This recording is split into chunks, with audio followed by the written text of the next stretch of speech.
Pagi kita mulai market update kita ya. Hari ini kita akan bicara mengenai makro. Nanti mungkin akan ada sedikit saham-saham yang bisa teman-teman perhatikan. Ini moga-moga tidak sampai panjang ya. Kalau panjang ya berarti teman-teman mungkin akan lihat di YouTube itu 2 sesi ya. Tapi hari ini kita lihat ya, indeks kita mungkin ya akan ada di plafon lagi, tapi ini luar biasa ya. Mulai high terus ya, membentuk high terus ya. Dan target kita memang ada di sekitar 7.400. Tapi bentar lagi ini harusnya akan ada koreksi lah ya.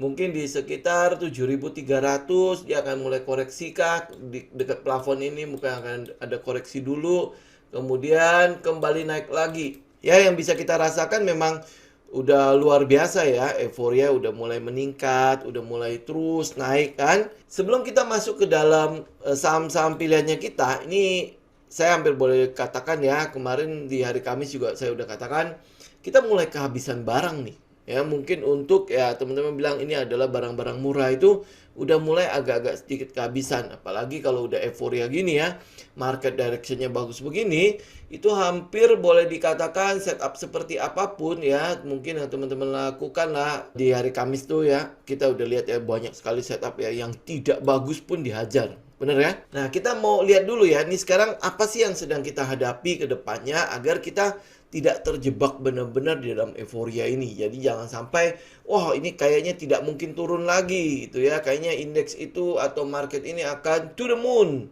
Jangan sampai kejadian kayak gitu. Jadi mungkin teman-teman saya mau flashback sedikit ya. Ini sampai saya bikin, oh ya ini titipan dulu ya. Titipan dari admin ya. Kalau kita akan ngadain sekali lagi untuk kelas price action yang 2 harian itu di tanggal 14 sama 15 Mei. Nah, buat teman-teman yang early bird itu sampai tanggal 17 April ya masih bisa dapat berapa ini? 1,5 juta ya? 1,5 juta.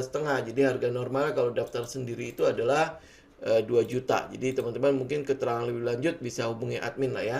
Ya, ini yang di hari Kamis kemarin ya, saya juga udah katakan kepada teman-teman ya, kalau pandemi ya, resesi yang pandemi kali ini itu pulih dengan luar biasa cepatnya. Jadi kalau boleh dikatakan itu adalah pemulihan ekonomi tercepat dalam sejarah. Jadi teman-teman lihat yang merah ini, thread ya, ini yang pas pandemi, begitu diumumkan pandemi, kemudian market global ya, global semuanya turun dan bergerak naik. Ya sekarang udah di posisi gini, ini sebentar lagi udah seperti bukan pandemi lagi. Bahkan indeks kita saja ini sudah all time high, bikin high lagi. Besok jangan-jangan ada high baru lagi kan. Minggu depan mungkin akan ada high yang baru lagi. Ini yang kita lihat pada indeks kita hari ini. Sedangkan kalau di resesi-resesi yang dulu, ini ada berapa? 1981, 1990, 2001 sampai 2008. Teman-teman lihat pemulihan ekonomi yang paling lama itu adalah di 2008 ya, ini hampir memakan 80 bulan ya, 76 sampai 80 bulan. Sedangkan yang lain, yang pandemi yang lain kayak yang waktu di 2001 itu juga lumayan di sekitar 49 sampai 50 bulan.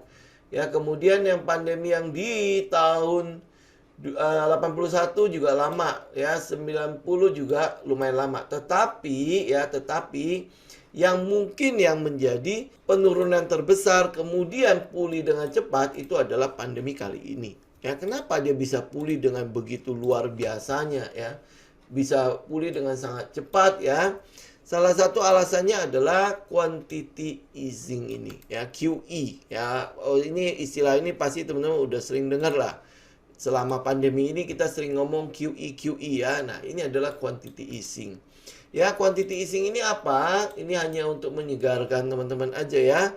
Quantity easing ini adalah jenis kebijakan moneter. Kalau kita bicara moneter berarti bicara mengenai bank sentral ya. Kalau kita bicara mengenai fiskal berarti kita bicara bagian dari pemerintah. Jadi ini QE ini adalah kebijakan moneter yang tidak konvensional, artinya tidak biasa ya.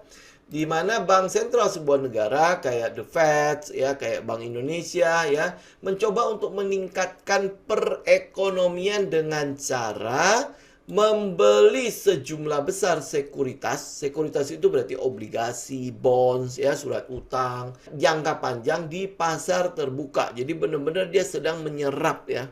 Dia sedang menyerap barang-barang atau yang sering kita sebut sebagai aset-aset, ya, di pasar.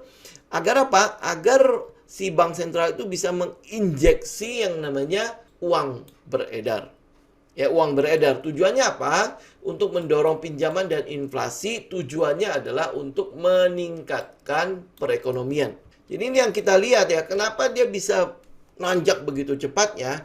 Ya karena itu, quantity easing ini. Dan itu dilakukan oleh semua negara. Jadi semua negara melakukan hal yang sama. Sehingga jumlah saham beredar itu naik drastis. Bukan drastis lagi, ya. Itu adalah naik yang tertinggi sepanjang sejarah. Jadi ini udah terjadi yang namanya eksponensial, ya, naiknya. Yang lain itu kan naiknya pelan-pelan tuh, naik pelan-pelan, ya. Tetapi yang dari 2000 ke atas itu naiknya dengan eksponensialnya. Benar-benar naik begitu tingginya. Jadi kalau di startup ini bakar uang, benar-benar dibakar terus uangnya, ya.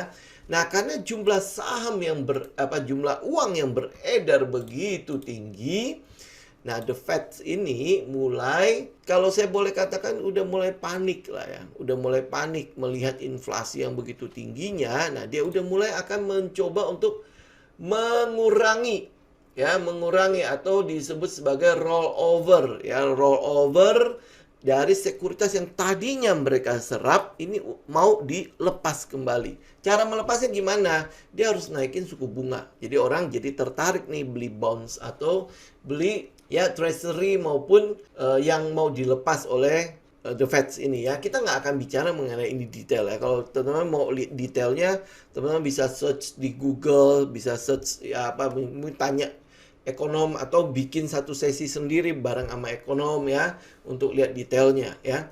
Tapi ini adalah yang sedang diperhatikan oleh pasar, di mana The Fed akan mengurangi balance sheet-nya. Balance sheet itu berarti neracanya, ya. Jadi tadinya dia mengumpulkan aset yang begitu besarnya, nah sekarang aset ini mau dilepas. Berarti apa? Kita akan melihat kalau sampai dia melakukan cukup agresif, ini berarti dia akan melepas setiap bulannya itu 90 miliar. Arti ada pelepasan, ya, ada pelepasan aset mereka 90 miliar. Jadi berarti uang yang beredar di pasar itu mau diserap kembali. Ceritanya begitulah, ya. Ya, singkatnya. Ya, nah dengan begitu maka satu-satunya yang kita sedang melihat kenapa The Fed melakukan hal itu adalah ini loh, inflasi yang sudah, kalau saya katakan, menggila lah, ya, menggila yang terjadi di US. Bagaimana cara mengendalikannya? Dia harus menyerap kembali, ya, apa yang sudah pernah dia lepaskan. Jadi dia printing money begitu besarnya, ya, untuk membeli aset-aset sekuritas, ya, obligasi pemerintah, obligasi dari asuransi, obligasi dari dana pensiun dan lain sebagainya, ya. Dia serap itu semua. Maka, ya, sekarang waktunya untuk dia tarik balik semua uang-uangnya. Jadi dia akan melepas asetnya agar orang-orang beli. Nah, bagaimana caranya membuat orang beli? Yaitu naikin suku bunga. Jadi ini yang saya lepas, ya, berarti suku bunganya lagi naik. Berarti penyerapan pada obligasi yang dikeluarkan oleh bank sentral itu laku. Kalau enggak, ya nggak bakal laku dong. Bagaimana saya mau melepas barang dengan harga yang murah? Nggak mungkin, kan? Jadi dia harus menaikkan harganya. Nah, naikin harga untuk bank sentral adalah naikin suku bunga. Apa sih yang memicu inflasi ini? Pemicu inflasinya sangat-sangat jelas, ya. Teman-teman mungkin bisa lihat dari tingkat konsumsi yang meningkat, ya, tingkat konsumsi meningkat. Kenapa? Karena pandeminya itu tadinya lockdown, mereka udah mulai lepas, jadi udah mulai ada kegiatan ekonomi, sehingga meningkatkan konsumsi, meningkatkan permintaan. Nah, pada saat permintaan meningkat, ternyata pabrik belum siap waktu itu, gitu, ya. Nah, sekarang pabrik udah siap, tetapi bahan baku untuk memproduksi itu sedang naik tinggi-tingginya. Jadi harga komoditas yang sudah tinggi, kemudian harga logistik atau mungkin biaya-biaya perjalanan, biaya pengiriman juga naik tinggi. Kenapa? Karena harga minyak yang naik tinggi. Dalam beberapa hari ini teman-teman juga bisa lihat lah ya di SPBU kita saja pada saat Pertamax mulai naik ya bagaimana antriannya. Artinya akan ada shifting kan? Kenapa? Karena Pertalite itu belum dinaikin.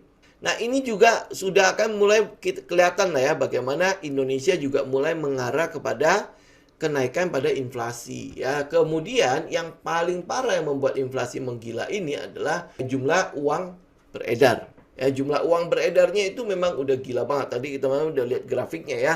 Itu eksponensial. Jadi otomatis ya mau nggak mau ya akan ada tingkat konsumsi yang begitu tingginya. Kenapa? Ya karena QE tadi kan ada pemberian BLT.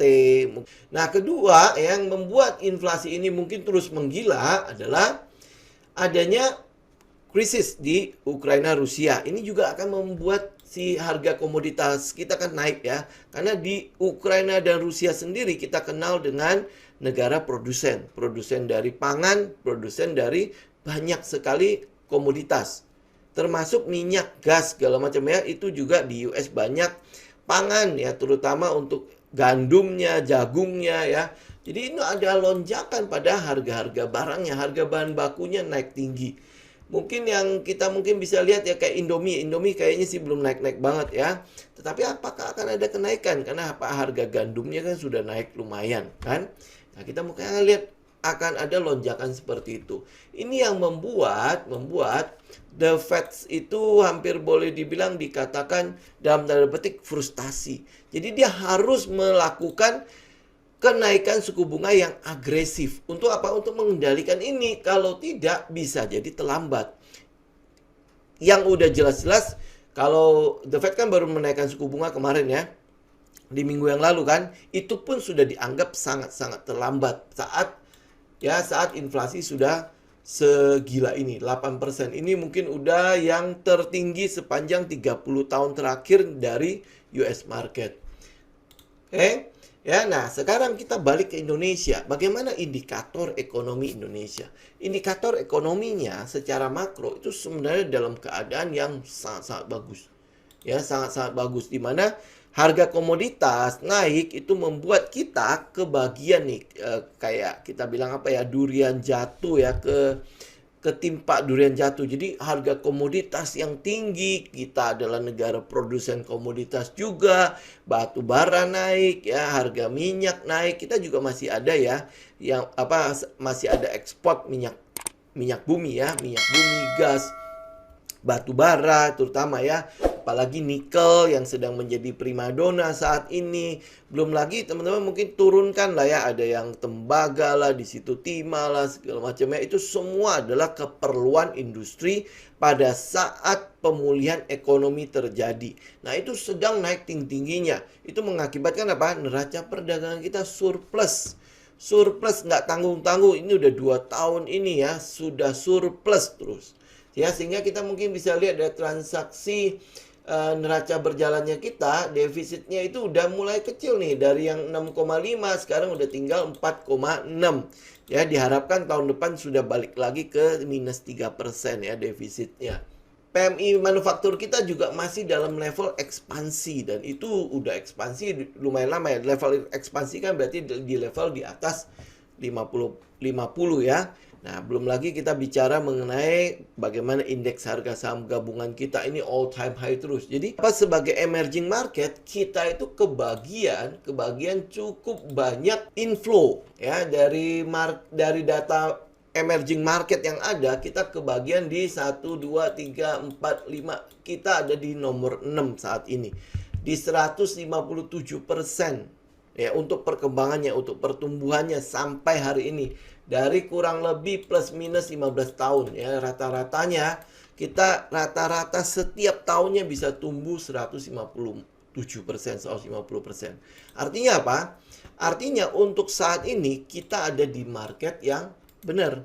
Kita ada di market yang benar ya, walaupun mungkin orang Taiwan menganggap wah dia adalah yang terbaik ya. Ya ini memang nomor 1 kan.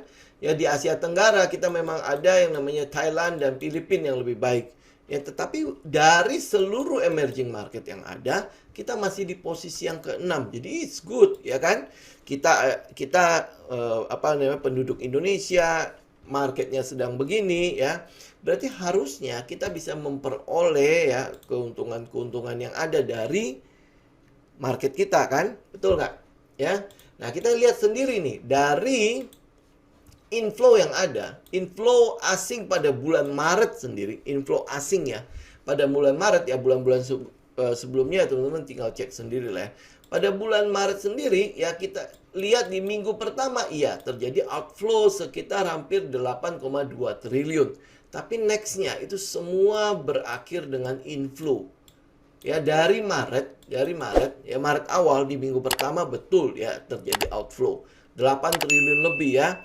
Tapi setelahnya sampai hari ini, sampai minggu pertama April, kita ada inflow itu gede banget, lebih gede daripada keluarnya. Ya, bahkan kemarin di hari Jumat kemarin itu terjadi inflow 1,3 triliun lebih ya. Benar ya? Ya, ini belum termasuk yang hari Jumat nih. Itu 1 triliun lebih.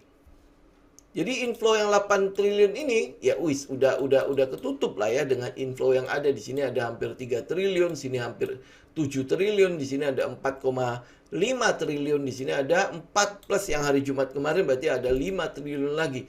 Jadi inflow-nya begitu kencengnya membuat indeks kita sejak Maret itu naik sampai hari ini. Ya, artinya apa? Artinya selama inflow-nya terjadi, kita tetap ikut marketnya. Ya, kita tetap ikut marketnya. Jadi kalau sampai hari ini portonya tidak hijau-hijau juga, saya nggak tahu lagi apa yang harus kita katakan kepada teman-teman ya. Tetapi ya di tengah euforia yang ada, saya ingin mengingatkan kepada teman-teman adalah psikologinya. Ya, walaupun iya kita sedang exciting nih ya. Kita sedang berbunga-bunga ya. Bentar lagi mungkin akan ada periode di mana periode tahun 2000 itu terjadi pada saat itu ya, kita tutup mata aja pilih saham apapun jalan. Kemarin aja kita udah lihat ya. Pilih saham apapun jalan, bahkan saham-saham yang tidak bagus pun, yang kita bahas di screener ya, itu pun jalan. Kebayang ya? Bahkan Saratoga itu 1 hari tok langsung TP gitu loh. Ya. Nah, jadi walaupun di dalam euforia yang ada, teman-teman ingat dengan psikologi marketnya. Saat euforia terjadi, kita apa? Kita siap-siap, mungkin saja akan ada koreksi. Ya, mungkin saja akan ada koreksi. Jadi mungkin ya sekarang ini kita sedang ada di dalam keadaan optimis nih, yang mengatakan bahwa oh iya nih rally ini beneran loh, karena data-data yang ada udah kita lihat ya dari tadi ya. Ini cuma sekilas doang. Indikator ekonomi kita, makroekonomi kita sedang bagus-bagusnya, harga komoditas lagi tinggi-tingginya, terus habis itu pemulihan ekonomi, kegiatan masyarakat semua sedang bagus ya, PPKM udah turun. Terus habis itu kita ngelihat ya tingkat optimisme konsumen yang ada itu sedang juga lagi cukup tinggi ya. Jadi kita melihat bahwa kita mungkin akan mengarah kepada dari pandemi menuju ke endemi. Ya, jadi mungkin di 2023 kita mungkin udah mulai take off lagi nih ya, Tapi mungkin berita buruknya adalah The Fed itu kan sekarang sedang melakukan roll off. Jadi mengurangi balances mereka, mengurangi asetnya mereka. Indonesia juga begitu. Ya, kalau di Indonesia mungkin kalau QE-nya kita kenal dengan yang namanya burden sharing ya, Jadi pemerintah dengan bank sentral saling berbagi beban nih untuk mengatasi pandemi ini. Jadi selama burden sharing ini, utang luar negeri pemerintah itu kalau tidak salah ditanggung oleh bank sentral ya. Nah, tetapi nanti di 2023 bank sentral akan mulai berhenti membeli obligasinya pemerintah. Nah, pada saat itu pemerintah diharapkan udah kembali lagi normal, jadi udah mandiri. Jadi kalau SBN-nya nggak laku ya sudah nggak laku, nggak bakalan ditutupin ya. Kenapa? Karena dari Indonesia sendiri ya tingkat uang beredarnya juga sama, itu naik. Ya, Dan inflasinya juga sedang beranjak naik. Dan kita udah tahu ya, bahwa ini tidak akan berhenti di sini saja. Kenapa? Karena Pertalite sudah naik. Kalau tidak salah ya, Juli ini Pertamax sudah naik ya. Pertalite ini kalau tidak salah Juli juga akan mulai dinaikin. Apakah September akan ada kenaikan yang lain? Gas ya, dan lain sebagainya ya. Tetapi kita mulai lihat ya, dari Pertamax saja itu sudah mulai agak sedikit ya membuat masyarakat itu mungkin wah udah mulai nih kayaknya gue udah harus mulai menurunkan konsumsi. Ya kalau konsumsi turun is okay, nggak apa-apa. Yang kita takutkan adalah udah naik semua harga-harga ya, konsumsi tetap tinggi. Nah, itu kan akan berlaku sama kayak di US ya. Berarti harga bahan baku untuk industrinya naik ya, berarti industri akan memproduksi barang dengan harga yang lebih tinggi. Moga-moga saja pendapatan masyarakat juga tinggi sehingga dia bisa ngikutin. Kalau dia bisa ngikutin, berarti inflasi akan terus naik. Apakah akan terjadi yang namanya stagflasi, di mana inflasi naik tetapi pertumbuhan ekonomi kita udah stagnan? Ya kita nggak tahu. Tetapi saat ini ya masih cukup rendah. Masih cukup rendah dibandingkan dengan awal-awal. Awal-awal kan kita ada di sekitar 4%, ya 8%. Kita udah terbiasa lah dengan inflasi-inflasi yang tinggi. Yang kita tidak terbiasa itu adalah inflasi yang rendah. Ya kan? Nah, sedangkan kalau di US market, dia tidak biasa dengan inflasi-inflasi yang tinggi. Ya, mereka terbiasa dengan inflasi yang rendah. Nah, ini juga sudah mulai beranjak naik. Nah, kalau dia udah mulai beranjak naik, ya, kita mungkin akan melihat ya, berarti mungkin akan ada penurunan pada pertumbuhan ekonomi ke depannya. Dengan adanya burden sharing itu udah mulai berhenti 2023 ya. Nah, yang kita lihat sekarang ya, posisinya kalau lihat dari psikologi market ini, kita ada di sini nih, di optimis. Udah mulai optimis nih. Tapi memang euforianya belum terjadi. Tapi kita udah mulai percaya bahwa oh iya bener, rally ini mulai terjadi. Saya ingat banget ya, waktu di bulan Maret yang lalu kita masih di sekitar ini pada saat market ya.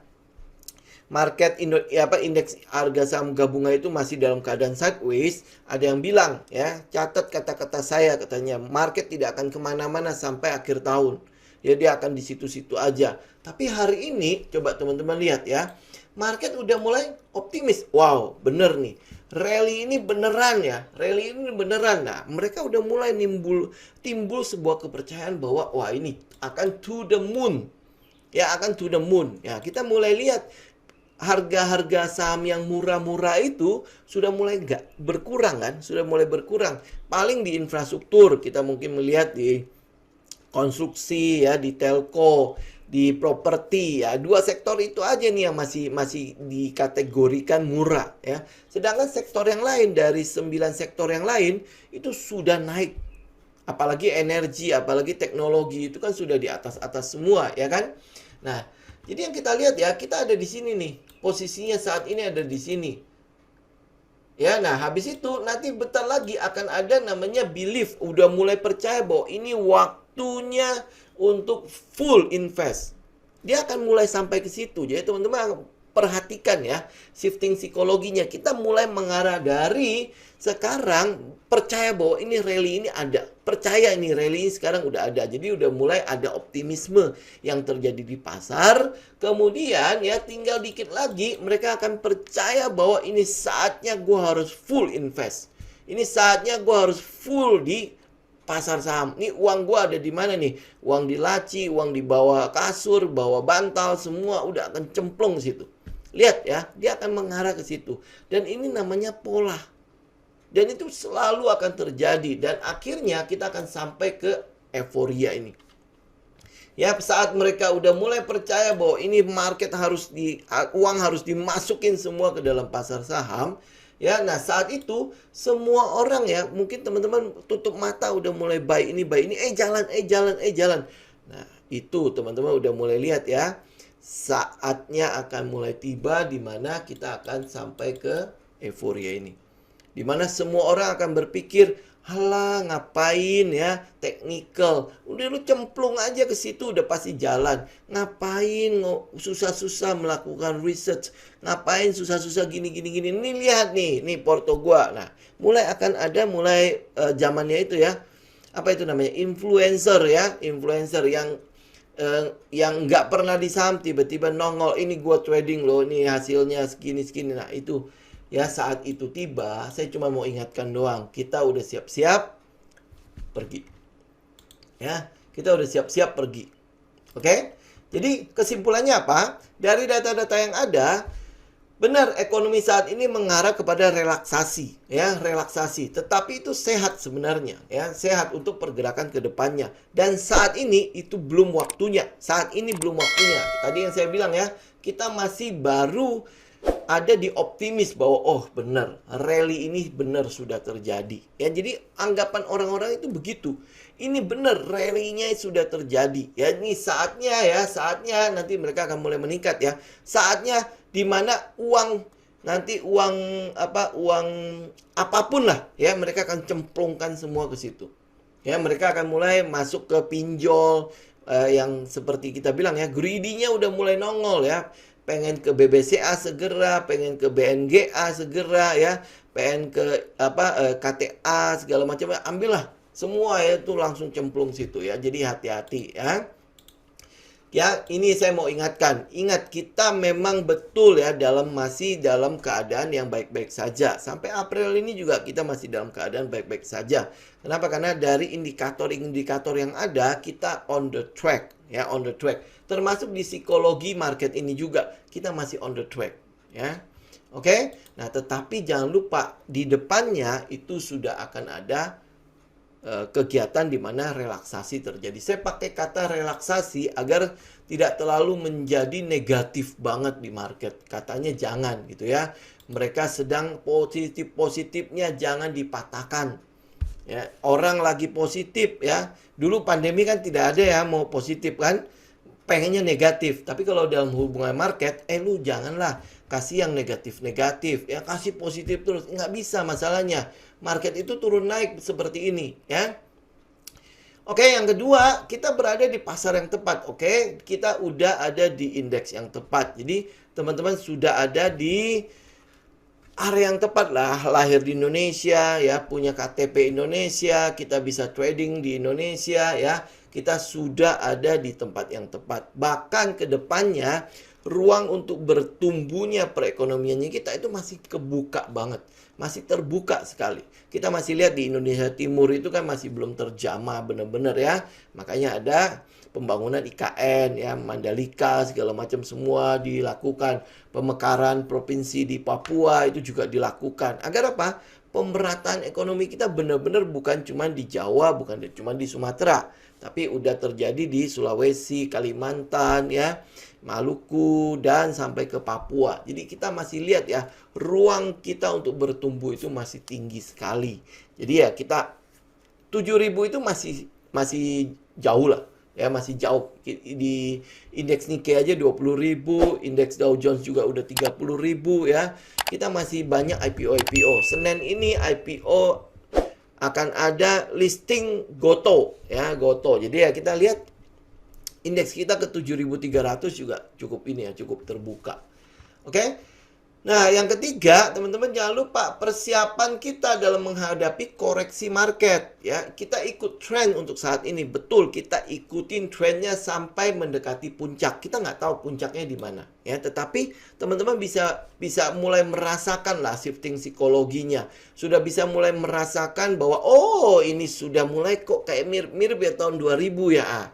Ya 2000 kan masih dekat kan. Saya nggak ngomongin tahun 98 atau tahun 2020 maksudnya. Ya pada saat 2020 ya kita udah lihat influencer mulai keluar, orang pamer portos di mana-mana ya. Kalau misalnya bilang, "Oh, ini bentar lagi akan krisis." Tidak mungkin, ini akan to the moon. Nah, kayak gitu-gitu ya. Jadi teman-teman perhatikan ya gejala-gejalanya. Kalau udah mulai kayak gitu ya siap-siap ya. Koreksi mungkin akan sudah dekat ya. Jadi kita siap. Koreksi bukan sesuatu yang perlu teman-teman takutkan. Justru saya menunggu koreksi. Kenapa? Karena kita butuh harga saham yang murah. Ini kan sekarang dari kemarin ya, dari bulan lalu, 2 bulan yang lalu, kita memburu kan saham-saham yang murah itu agar kita bisa ikut trennya naik ya. Nah sekarang posisinya, kan saya udah bilang di minggu lalu ya, kita udah tidak banyak lagi barang dengan harga murah. Nah kalau tidak banyak lagi barang di harga murah, berarti kan harga barang-barang kita ada di posisi jenuh beli. Nah kalau dalam keadaan jenuh beli apa? Ya tetap harus diturunkan dong. Ya ini udah harga kemahalan, saya nggak mau beli lagi. Nah kalau nggak mau beli lagi, berarti nggak ada inflow. Kalau nggak ada inflow, berarti mereka melakukan taking profit atau outflow. Ya, jadi dibutuhkan koreksi. Koreksi itu sesuatu yang harusnya kita tunggu. Koreksi ke bawah kita beli, ya ikut sampai ke atas kita jual. Makanya dibilang oleh Benjamin Graham kan, belilah dari mereka yang pesimis, juallah kepada mereka yang optimis. Ya, jadi jangan dibalik. Kita seringkali melakukan hal ini. Pada saat orang lagi optimisnya, kita sukanya berkerumun di situ. Kenapa? Karena dipikirnya banyak orang yang setuju dengan tren itu, maka benar tren itu sedang terjadi. Yang harus kita lakukan, kan teman-teman mungkin punya cita-cita ya, bagaimana trading seperti market maker, bagaimana trading seperti bank, bagaimana trading seperti fund manager. Fund manager tidak melakukan kerumunan seperti itu. Mereka melakukan akumulasi pada saat lu orang masih nggak percaya kalau marketnya sudah bottom. Ya, mereka akan mulai koleksi. Kenapa? Mereka akan beli harga yang murah. Gue punya uang loh. Ya, maka gue akan cicil di harga yang murah pada saat semua orang mengatakan bahwa ini tidak mungkin. Ya, tidak mungkin. Ini udah bottom, masih akan ada turun, masih berdarah-darah ini market. Nah, saat orang-orang mengatakan seperti itu, saat kerumunan orang-orang mengatakan seperti itu, maka kita berlaku sebaliknya. Ya, oke? Ini yang kita ajarkan di coaching ya. Teman-teman sebenarnya simple banget kok kalau misalnya mau melakukan trading itu ya. Kalau teman-teman mencatat, teman-teman pasti akan bisa melihat nih aromanya, melihat polanya. Nah, pola ini tinggal teman-teman ikutin. Pola ini, oh kalau mereka pesimis. Nah, pesimisnya seperti apa? Ya kan? Bagaimana cara gue menilai kalau ini sedang pesimis? Bagaimana gue menilai kalau ini sedang sudah di bottom? Bagaimana gue menilai kalau market saat ini sedang ada di puncak, ada di pucuk? Ya kan? Kalau pergerakan di pucuk kita hindari. Ya, nah tinggal teman-teman bikin polanya. Oh, pelajari polanya. Nah, untuk bisa mempelajari pola begini, you mesti punya catatan. Ya, dengan adanya catatan, kita kan bisa mereview nih jejak-jejak kita. Sama kayak hari ini lah. Hari ini teman-teman mungkin 30 tahun, 40 tahun, 50 tahun. Ya, kalau lihat ke belakang, apa yang teman-teman pelajari? Oh, kalau gue begini, gue akan begini. Kalau gue begini, gue akan begini. Ya, makanya kenapa diajarkan, oh kalau marah jangan sampai keterlaluan kan. Biasanya akan ada urutan akan ada balasan selanjutnya lah, kayak gitulah contohnya ya. Nah, sama kayak di saham. Oh, kalau trading itu sahamnya sedang terbang, gue jangan ikut. Jangan malah tiba-tiba oh ini lagi terbang. Oh ini saatnya nih. Trend is your friends ya. Ini kan uptrend nih. Oh cepat-cepat gue masuk di situ. Ya, terjemahkan trend is your friends-nya itu secara benar. Makanya pelajari jejaknya. Saya yakin banget kok salah kita jauh lebih banyak daripada benar kita. Nah, tinggal sebenarnya kita mau belajar nggak salah kita di mana. Gue mau perbaiki nih. Ya. Nah, agar kesalahan ini tidak terulang di masa yang akan datang. Yang benar yang mana nih? Gue masuk untung. Nah, itu diulangi sambil menjaga agar yang salah-salah ini nggak mampir. Kalau yang benernya itu lebih banyak daripada salahnya, apa yang terjadi pada keuntungan teman-teman? Pasti akan terus meningkat kan modalnya kan? Simple banget kan?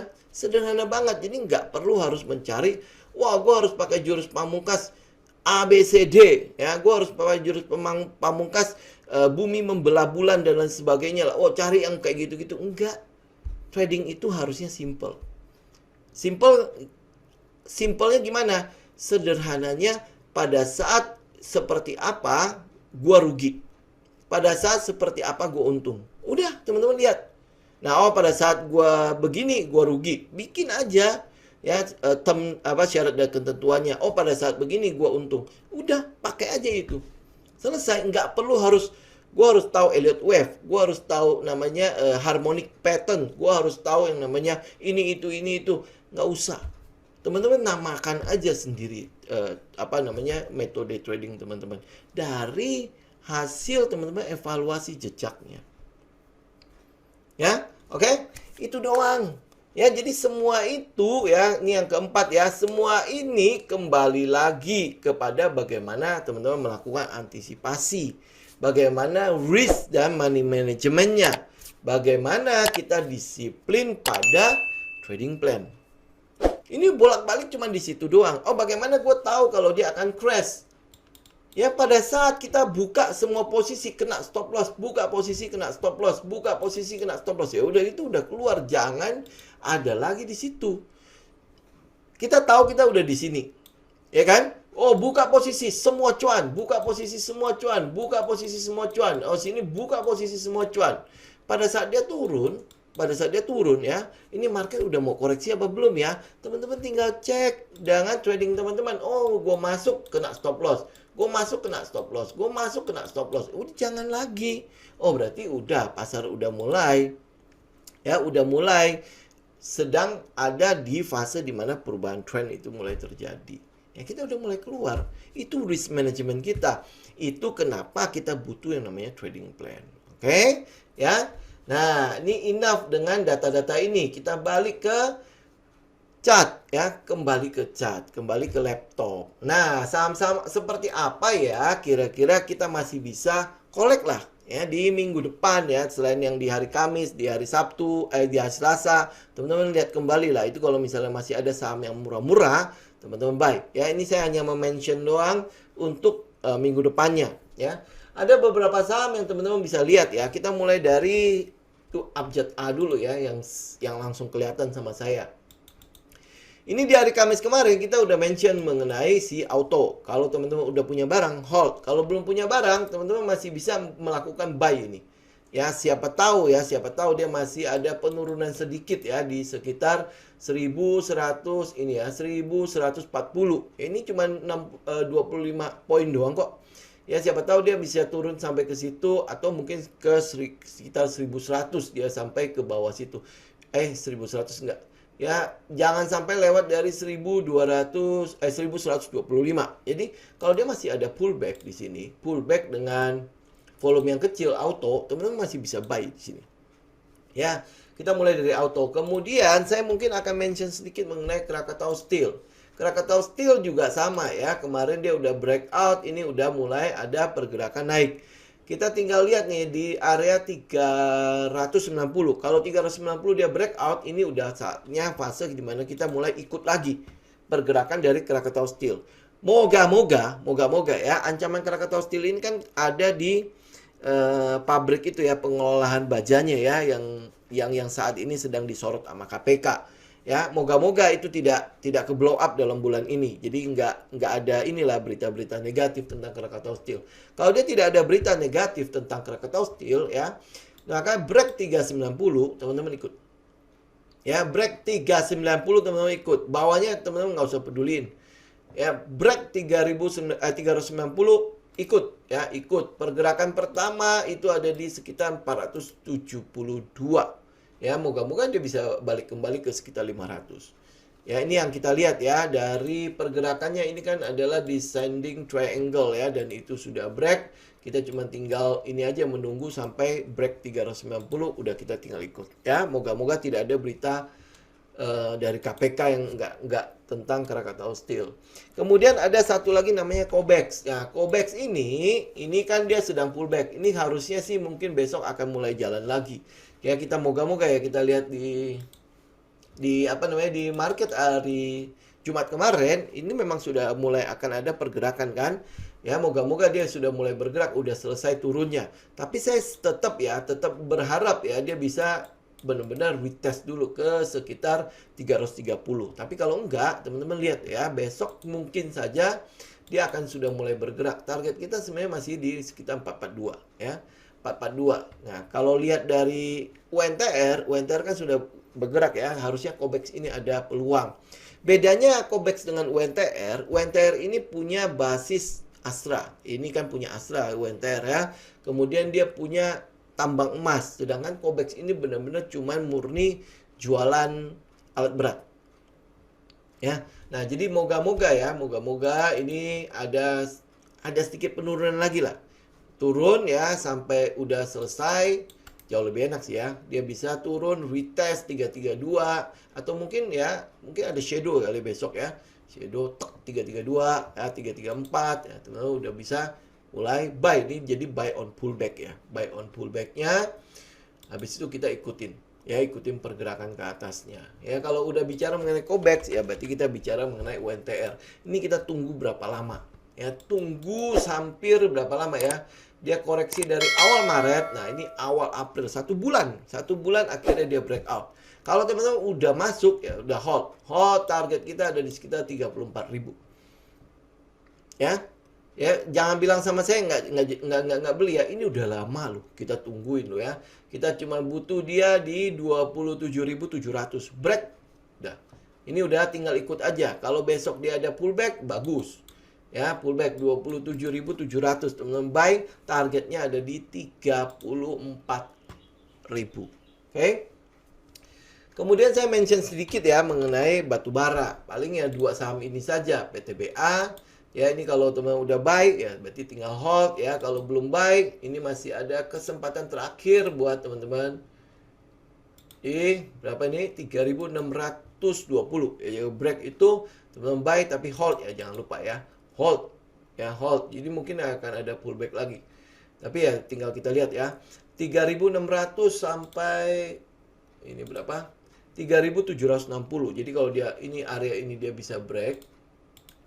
Ya, berarti udah teman-teman udah tinggal hold aja, ikut aja terus. Ya, satunya lagi adalah Adaro.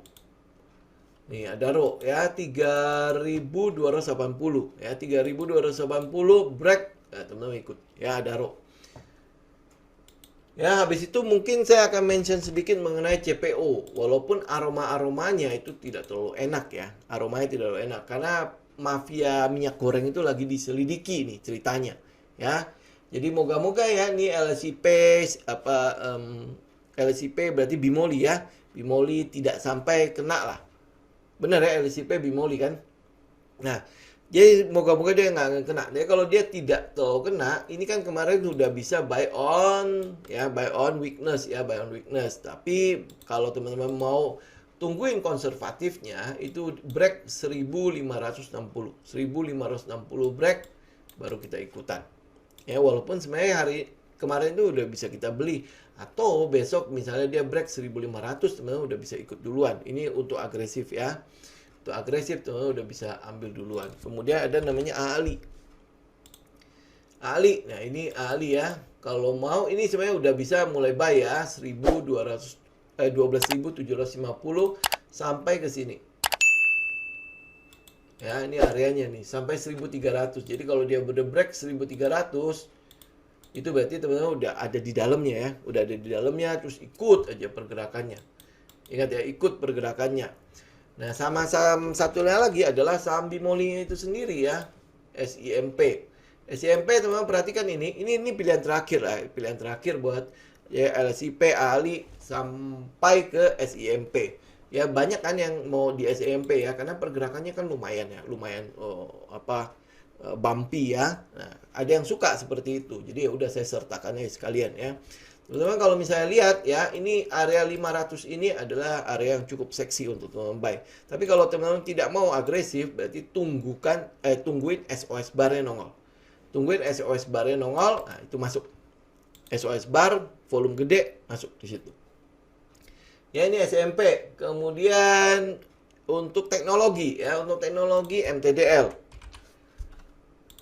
Teknologi kita lihat MTDL. Nah, ini MTDL ini kan udah naik pullback ya, ini udah pullback, ini udah naik lagi. Jadi harusnya kemarin itu udah waktunya buy. Jadi ini teman-teman juga buat agresif itu juga udah waktunya buy. Selama dia masih ada di atas ini, di atas trend line, ini sebenarnya udah waktunya teman-teman buy. Ingat hold ya.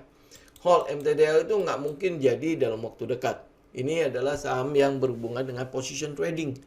Ya, orang invest juga senang dengan MTDL kan. Jadi ini untuk hold ya, mumpung dia masih ada di area-area bawah nih. Setelah dia naik, ini udah pullback, ini udah breakout dari trend line, ini masih di atas, dia udah retest trend line juga. Ya, dan hari kemarin itu dia udah mulai bikin SOS bar. Cuman ya ini sayang aja sih, kenapa nggak tutup aja full body ya. Full body jauh lebih enak ya, tetapi ini udah menjadi sinyal buat kita mulai buy ya, apalagi nanti pergerakan volumenya juga terus naik ya. Senin juga ada sentimen untuk teknologi di mana Goto itu udah mulai listing, jadi harusnya dia akan mulai ada pergerakan di situ. Oke. Ya, kemudian kita akan lihat juga Elsa. Ini Elsa, apakah akan ada peluang nih di Elsa? Nih tungguin ini ya, tungguin dulu ya, tungguin sebentar lagi. Dia udah mulai kecil, tungguin bentar, keluar SOS bar, saatnya teman-teman buy di Elsa. Kemudian ada namanya Petrosea. Ini mungkin sempat kita bahas juga ya kemarin kalau tidak salah ya. Ya, ini masih ada satu peluang lagi di 2960. Ya, kalau dia break itu, you buy ya. Targetnya nih, nanti teman-teman ya tinggal cek sendiri ya polanya ya. Targetnya itu ada di sini. Ya, di 3850. Ini nanti cek sendiri ya, cek sendiri. Ya, polanya cocok nggak ya? Kayak kalau dia break 2960, teman-teman buy ya. Ini lihat ya polanya, ini ya, terus ini. Oke ya, jadi kalau dia break 2960, teman-teman buy, targetnya di 3820. Ini Petrosea, ingat ya, saya ulangi sekali lagi loh ya, Petrosea. Silakan teman-teman liatin. Nah, kemudian kita akan bahas sedikit mengenai yang rumah sakit ini ya, Medialoka nih, Hill. Ya, Hill udah breakout nih, tinggal teman-teman mau masuk lagi apa enggak di 1300. Ya, kalau dia udah posisi breakout begini, teman-teman bisa pakai risk reward ratio aja. Risk reward ratio, ini dia breakout ya. Kalau misalnya kita masuk, nih risk reward ratio-nya. Ya, stop loss-nya di bawah situ, di low, di bawah candle itu. Kemudian teman-teman tinggal lihat ini 1:2. Oke enggak? Atau 1:3 nih. Lihat ya. Kenapa? Karena ini adalah all time high. Jadi the sky is the limit. Ya, terserah teman-teman mau pilih berapa tinggi nih. Ya, misalnya saya mau 1:4. Nah, tinggal nanti trailing stop. Begitu dia udah break terus naik, ini tinggal teman-teman trailing stop kan ya. Hill jangan lupa, ini udah tinggal all time high doang. Ya, dua saham lagi terakhir adalah JPFA. Nih ya, kita masih tunggu dia break. Ini tunggu dia break. Daripada kita tunggu dia break apa enggak ya, teman-teman tunggu aja di 1700. Ya, kalau ada di atas 1700, teman-teman mulai collect. Sekarang pun sebenarnya udah boleh collect kalau teman-teman agresif. Atau teman-teman yang sudah punya barang dari sini atau dari sini, hold. Ya, kalau udah JPFA kita juga bicara mengenai WMUU. WMUU tunggu 169. Break 169 ikut. Jadi kalau dari saham-saham ini teman-teman nggak dapat juga, saya udah nggak tahu lagi. Karena minggu depan kita mungkin akan agak-agak kesulitan lagi mencari saham-saham yang murah-murah, yang masih murah-murah. Ya, mungkin begitu teman-teman untuk market update kita hari ini ya. Jadi moga-moga ya teman-teman dapat sebuah gambaran lah ya, apa yang sedang terjadi pada market hari ini, market global. Terus apa yang harus kita persiapkan untuk kedepannya, saham-saham seperti apa, terus habis itu psikologi marketnya seperti apa.